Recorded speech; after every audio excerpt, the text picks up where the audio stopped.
like a Hellcat.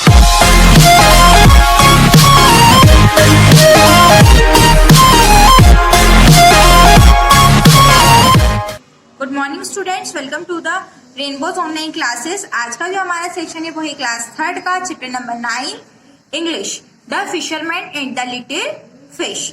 Okay, अभी यहाँ से स्टोरी है। देखो, आपको एक फिश की एक्टिविटी दिखाई दे रही है। यहाँ पे कलर के नाम मतलब नंबर्स दिए गए हैं, जैसे जहाँ पे 1 नंबर है वहां पे आपको रेड कलर फील करना है, जहाँ पे 2 है वहां पे ऑरेंज, जहाँ पे 3 है वहां पे येलो, जहाँ पर 4 है वहां पे ग्रीन, जहाँ 5 है वहां ब्लू और जहाँ पर 6 है वहां पे पर्पल।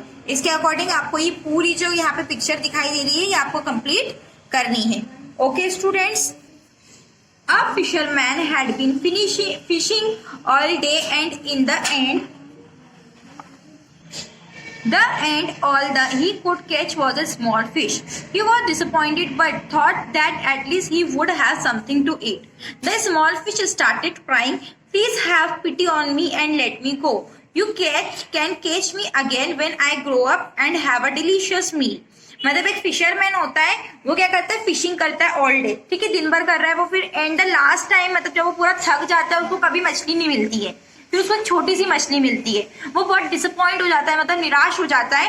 फिर वो ये सोचता है कि है ना, चलो मुझे कुछ नहीं मिला लेकिन एक छोटी सी मछली तो मिली है। देखो आपको दिखाई दे रही है कि मेरा कम से कम मैं खाना तो खा सकूंगा। इतने में जो स्मॉल फिश होती है वो रोने लगती है, कहती है कि अभी आप मुझे छोड़ दो, आप मुझे जब दोबारा पकड़ लेना तब मैं थोड़ी बड़ी हो जाऊंगी तो खाने में और ज्यादा स्वादिष्ट लगूंगी। Right now I am too small, वो कह रही है मैं इस समय बहुत ज्यादा छोटी हूँ। And my mother will be sad if you eat me, और अगर आप मुझे खा लोगे तो मेरी मम्मा बहुत दुखी होगी। Please have mercy and let me of, please आप दयालु बनो और मुझे छोड़ दो। The fisherman was surprised to hear a fish speaking like a human being. अब जो फिशरमैन था वो शॉक्ड हो गया, सरप्राइज हो गया देखे कि एक फिश एक मतलब ह्यूमन बीइंग मतलब मनुष्य की तरह बात कर रही है। The fisherman said, "You are a unique fish." उसने कहा कि तुम तो क्या हो, एक यूनिक फिश हो। I will take you along. उसने कहा तुम तो एक बहुत ही यूनिक अलग सी मछली हो, मैं तुम्हें अपने साथ ले जाऊंगा। The fish said, "Please leave me. I will give you a pearl."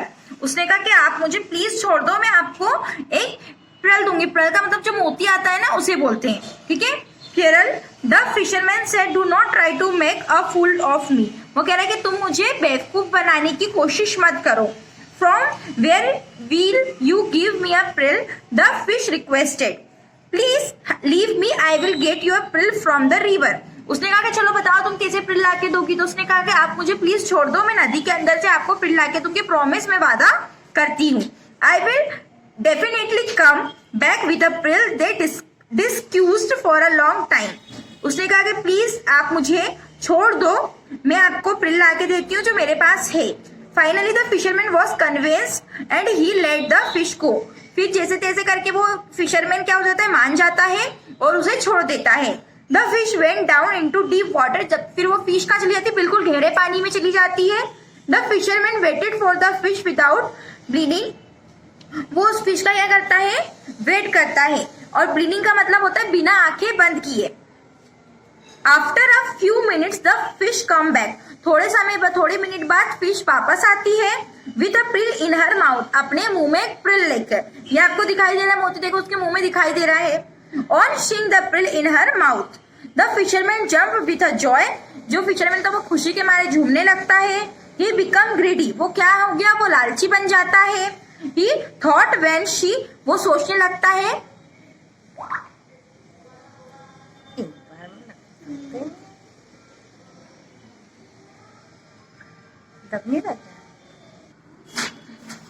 Could get one prill, she must be having more. वो सोचने लगा कि जब ये मुझे एक प्रिल ला के दे सकती है तो बहुत ज्यादा भी ला के दे सकती है। So he caught her again thinking she would get more prill from me. मैं इसे वापस से क्या कर लेता हूँ, पकड़ लेता हूँ तो ये मुझे और प्रिल ला के देगी। She fish said to him, "Why do you catch me again?" अब उसको वापस से पकड़ लेता है। फिर वो फिश बोलती है क्यों तुमने मुझे वापस से क्यों पकड़ लिया। The fisherman said, "If you get me 2 pearl, I will leave you." वो उससे कहता है कि अब तुम मुझे 2 pearl ला के दो, मैं वापस तुमको छोड़ दूंगा, ठीक है। I will leave you otherwise. Otherwise not, या फिर नहीं छोड़ूंगा। The fish understood that he had become greedy, जो फिश है वो समझ जाती है कि अब लालची बन गया है ये fisherman. She said, I do not leave any more pearl, but if you allow me, I will go to my mother and ask her if she has any. तो बोलते अरे मेरे पास अभी कोई फ्रिल तो नहीं है यहाँ, बट अगर तुम मुझे छोड़ देते हो तो मैं मेरी मम्मी के पास जाती हूँ, माँ के पास जाती हूँ और उनसे लेकर आती हूँ। तो I will get it for you, वो मैं तुम्हें दे दूंगी। Hearing this the greedy fisherman let the fish go, ये सब सुनने के बाद फिशरमैन उसे वापस छोड़ देता है। ठीक है, बिफोर ऑफ ग्रीड ही forget to take even one प्रिल ऑल्सो, और वो क्या करती है कि वो मतलब ये भूल जाता है लालच के कारण कि उसने तो उससे वो प्रिल लिया ही नहीं मछली से। ठीक है, उसको ऐसे ही छोड़ दिया। फिर after reaching far from the fisherman the fish said, मतलब उससे बहुत दूर जाने के बाद फिश क्या कहती है, now you will not get even one Pril, अब तो तुमको एक प्रिल भी नहीं मिलेगा, पहले तो एक भी मिल रहा था, अब तो एक भी नहीं मिलेगा। ठीक है, वो कहने लगी and the fish went down into the deep water, वो वापस से डीप पानी में चली जाती है। The greedy fisherman return home empty handed, और वो जो फिशरमैन है खाली हाथ अपने घर जाता है। मतलब इस पूरी स्टोरी से हमें ये समझ में आता है कि लालच हमें नहीं करना चाहिए। जहाँ पे उसे एक प्रिल मिल रहा था बट उसके लालच के कारण उसे वो एक प्रिल भी नहीं मिला। ओके, इस लेसन से रिलेटेड सारे जो एक्टिविटीज है, true false, choose the correct option, question answers, fill in the blank, सब आपको विद आंसर्स व्हाट्सएप ग्रुप में अवेलेबल हो जाएंगे। Okay, thank you and bye.